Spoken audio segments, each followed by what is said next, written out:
अली अमीन गंडापुर जो chief minister बन गए। खैबर पख्तूनख्वा को बहुत मुबारक हो कि अली अमीन गंडापुर के साथ अब वो एक तवील अरसा गुजारेंगे और उनको पता चल जाएगा कि अच्छी हुकूमत के अंदाज़ क्या होते हैं।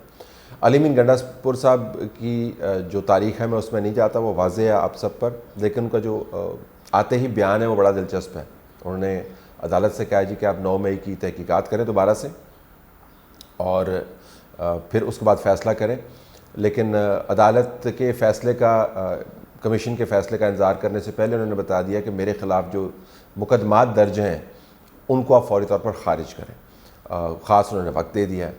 तो अली अमीन गंडापुर साहब जो हैं, जो किसी वक्त में मरकज़ी किरदार रहे हैं 9 मई का, अब वो चीफ़ मिनिस्टर KP हैं, जो कह रहे हैं कि मेरे ख़िलाफ़ मुकदमा जो दर्ज किए गए हैं उनको ख़ारिज करें, और साथ अदालत को कह रहे हैं कि आप इसकी तहकीक करें और तहकीक के जो नताइज हैं उसका इंतज़ार नहीं कर रहे हैं।